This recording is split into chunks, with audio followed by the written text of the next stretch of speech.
Some places lie beyond the maps of men. They are not realms of earth or sky, but black gulfs of dreadful geometric purpose. Before such a gulf stood Çekim, the traveler, his eyes fixed upon the churning matrix of what men call fate. He watched the threads of light move like bright venom spreading through the dark. 4 streams of destiny he saw, 4 rivers of fire carving their paths toward a bloody confluence. There was the thread of the sorcerer Xaltus, a venomous purple-black, bloated with an ambition fit to choke gods. There was the thread of the sellsword Valerius, a dull leaden bronze, rigid and straight as a spear shaft, waiting only for a hand to hurl it. There was the thread of the Princess Yasmela, a flow of royal crimson, rushing toward chains, an altar, and the payment of a blood debt her ancestors had scribbled in the ledgers of Cosmos, 3,000 years gone. And then there was the thread of the Cimmerian, CONAN.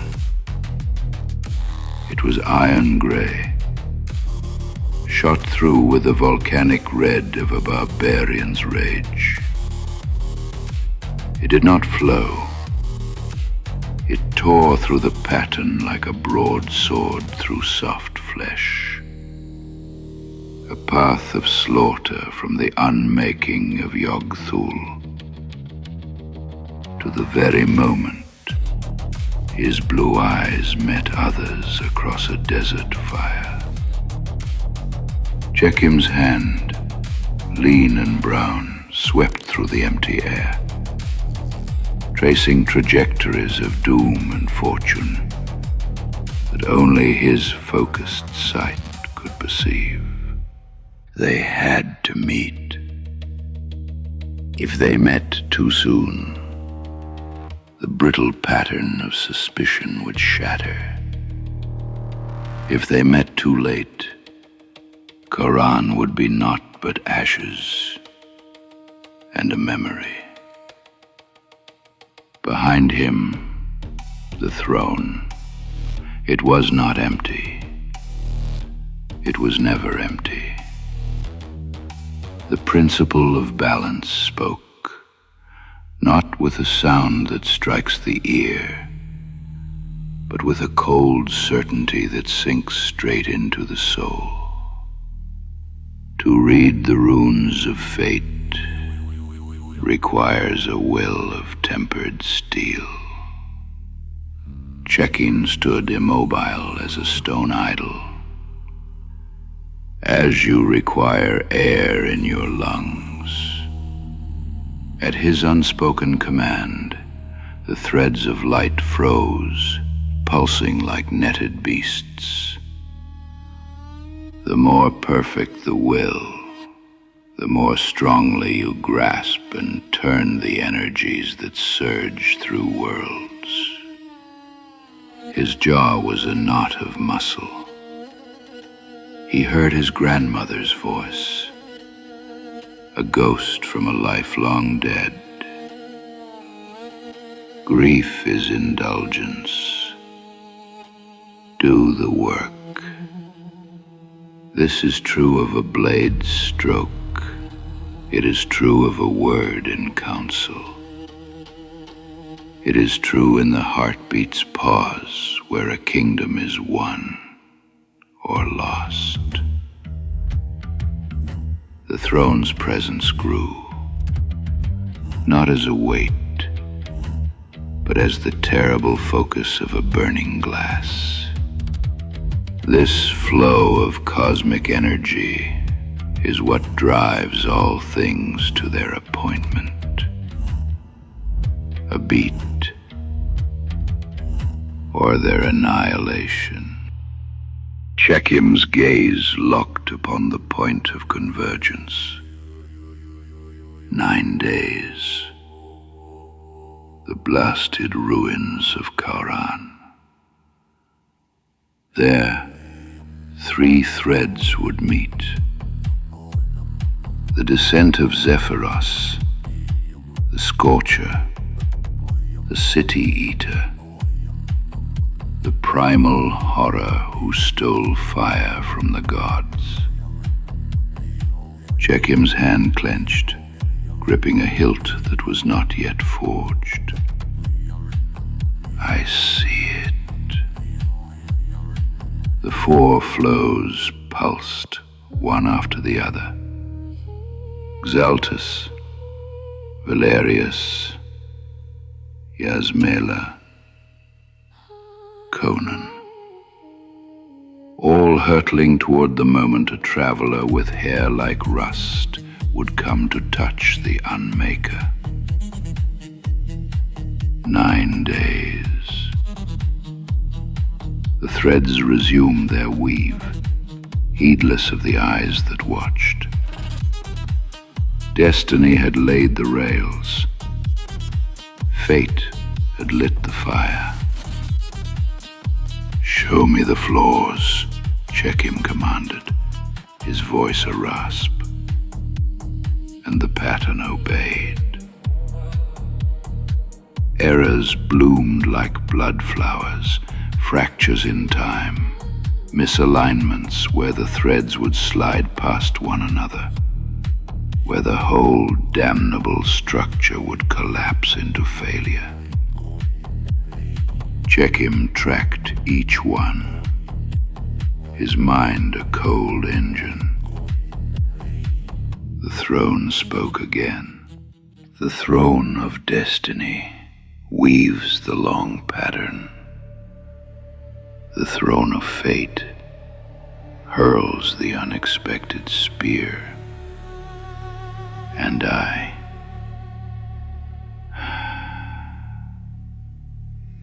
correct. The sound was of iron grinding on stone. We are 3, and ever separate. I do not command what must be. I do not control what might be. A beat. I only ensure that what is does not shatter what should be. The silence that followed was vast and crushing. Destiny, fate, balance. 3, and independent. The presence seemed to acknowledge something alien, even to itself. Yet a traveler may seek the other gates. Each demands the same clarity of will. Each has its own test. The weight returned, heavy as a crown. The traveler's journey is new. Begun. The final words were sharp as a blade's edge. Go. Your power is your will, O Çekim of the Khauran. See that it is pure. And the vision of the matrix died. Reality like a blow returned, marble and morning light. Khauran's throne room. White stone drinking sun, turning it pale fire. King Khauran sat rigid on ivory, last of a bloodline 3,000 years deep. guardian of secrets that survived Acheron's fall. Eshnia Babarat. Blood drained from the king's face, knuckles white on armrests. When he spoke, his voice carried the weight of impossible truth spoken aloud. Name. His throat worked. The scrolls guarded, known only to my blood.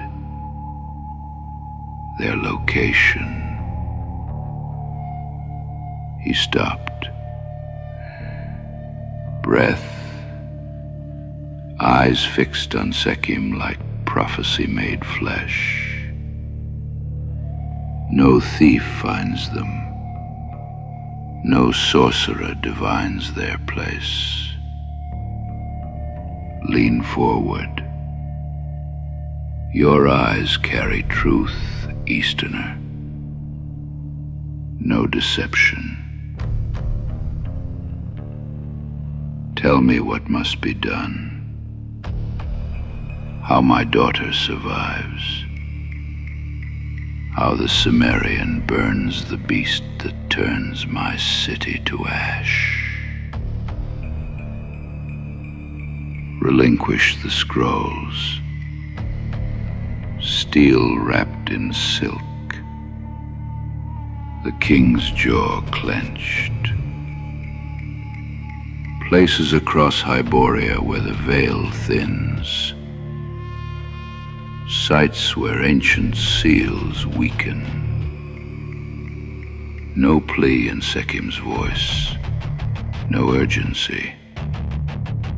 Function. Duma walked to bind them 3,000 years past. Before Acheron's fall cut his path. Those scrolls map what he sealed. What he could not reach. Without them, the pattern fails. With them, threads converge. 3 breaths. The king stood. What passed between them held no drama. No torches. No vaults. No ancient mechanisms. 2 men, weighing knowledge against ignorance. The older, choosing trust in what the younger's eyes promised. Done. Çekim held the scrolls. Castrim aged years in moments. From robes he drew a bracelet. Twin serpents coiled in gold, eyes of stone that caught light and bent it wrong. Acheronian work, old as the world's memory. My daughter, voice steady now, command found. This passed through my bloodline since Acheron fell. The kingdom's essence, not symbol, function. She will know it. She will know its use. Extended across space between throne and man. 20 soldiers. My banner. Bring her back, if the pattern permits. Çekim accepted gold and burden both. What is given will be delivered. Turn. Footsteps on marble, through columned hall beyond sight. Behind, Castrim sat alone. Voice barely audible. Whisper for stone and shadow. Let there be celebration. music in squares. Let my people remember joy when destiny brings what fate demanded.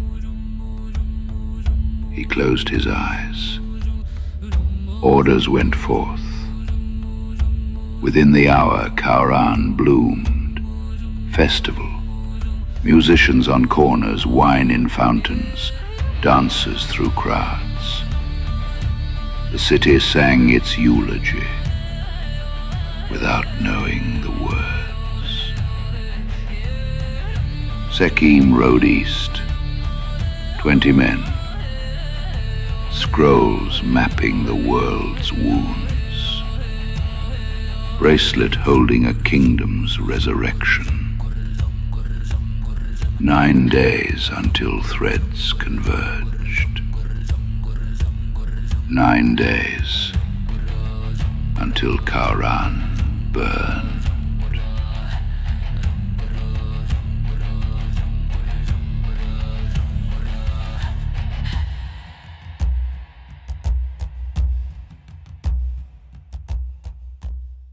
The sun bled its last light across the horizon, staining the ruins the color of old wounds.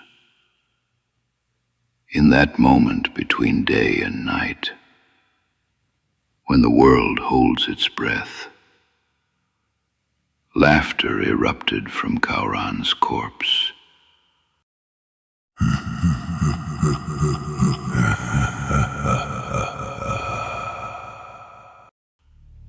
Not human laughter. This was the sound of 1,000 throats torn open, of countless souls screaming in unison, harmonized into something that wore mockery's shape. It crawled across the scorched earth like an infection, making the very air taste of despair. Yasmela stood at the city's edge, staring into the horizon where Khauran had burned. Smoke still rose in places. The silence was absolute. No voices, no footsteps, no life. Behind her, the 20 soldiers kept their distance. Grief had its own territory. They would not trespass. Çekim approached, not close, respectful. Princess. She turned slowly.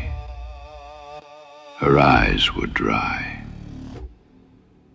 Tears had their time. Now came the after.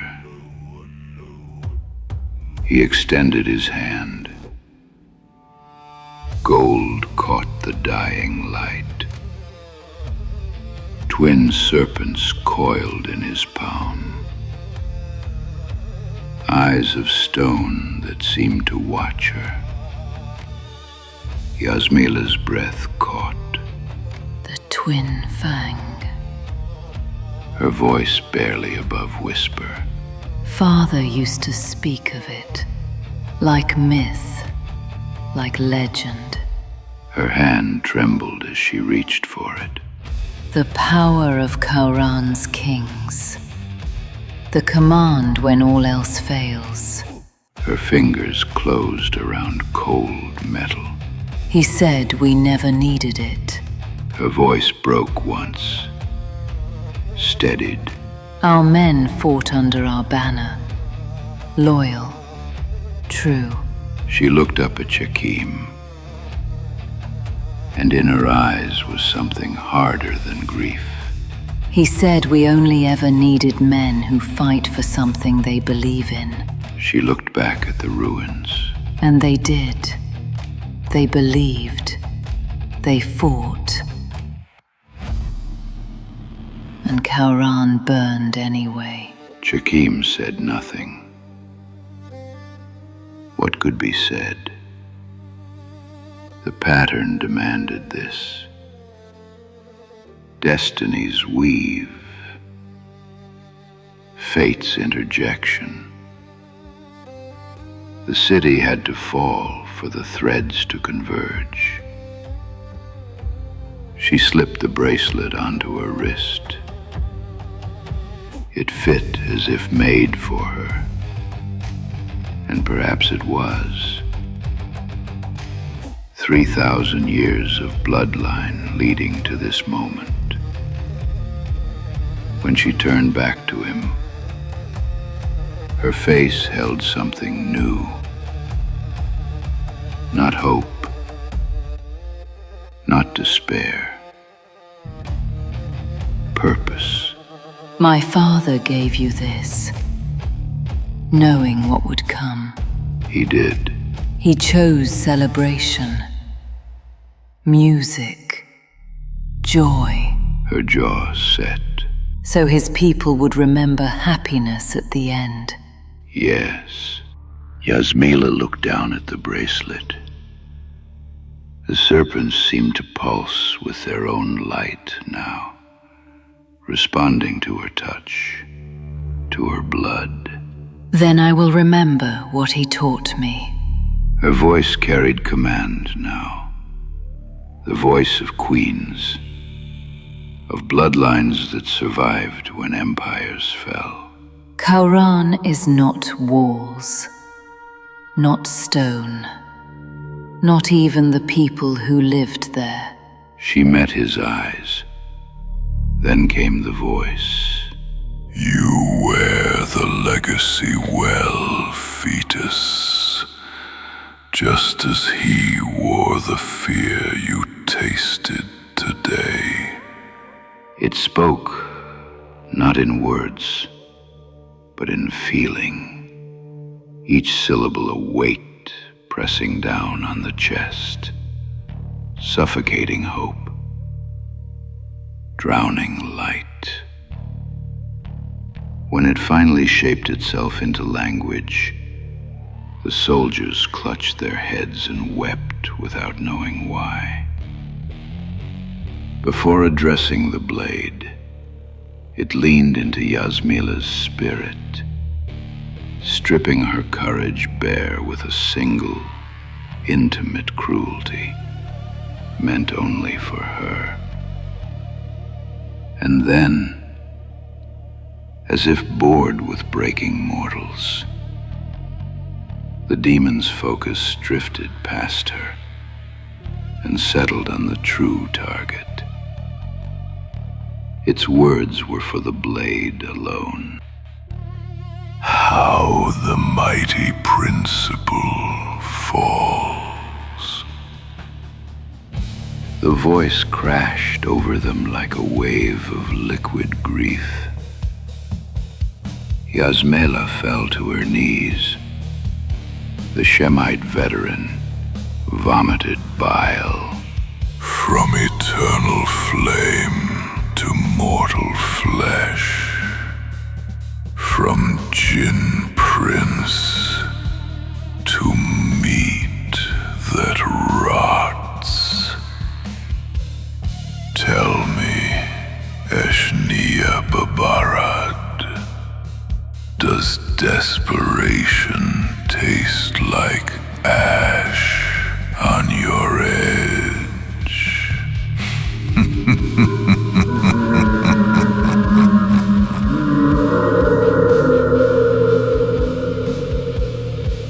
Laughter, bones breaking, cities burning, mothers wailing. 3,000 years we kept you buried. 3,000 years you waited in the temple of the serpent crown, adorning the very tomb where your champion The presence swelled, pressing against reality. How many hands reached for you in that darkness? Sorcerer kings with stars in their blood. Warriors who conquered empires. Jinn spawn seeking their father's legacy. Whisper that filled the waste.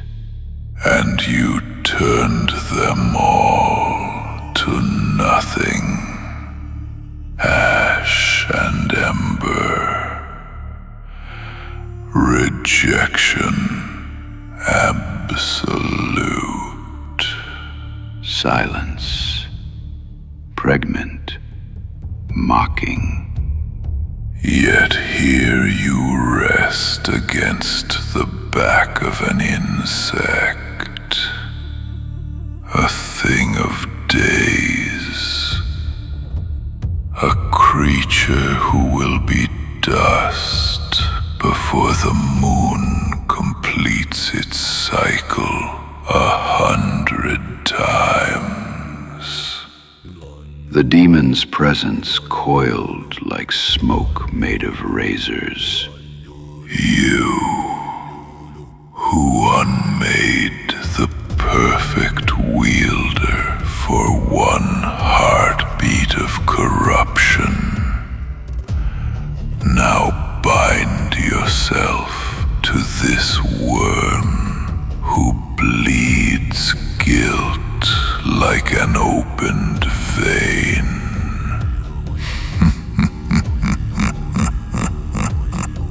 Another laugh, edged with genuine curiosity beneath malice. Tell me, correction incarnate, is this wisdom? Or has eternity and darkness driven even cosmic principle to madness? Pause, heavy as collapsing stars. Perhaps you chose him because he is weak, because his rage burns hot and stupid, because when he breaks, and oh, how sweetly he will break, you will have proved that even the Unmaker can fail twice. The voice coiled around them like poisoned honey. Or perhaps you see what I do not. Some hidden ember in this Cimmerian insect that might, against all reason, against all history, prove less pathetic than your last mistake. Final words dripping venom. Show me then, blade. Show me if mortality can hold what immortality could not. Show me if this worm has what your burning prince lacked. The demon's mockery hung in the air like funeral smoke. Show me your desperation made manifest.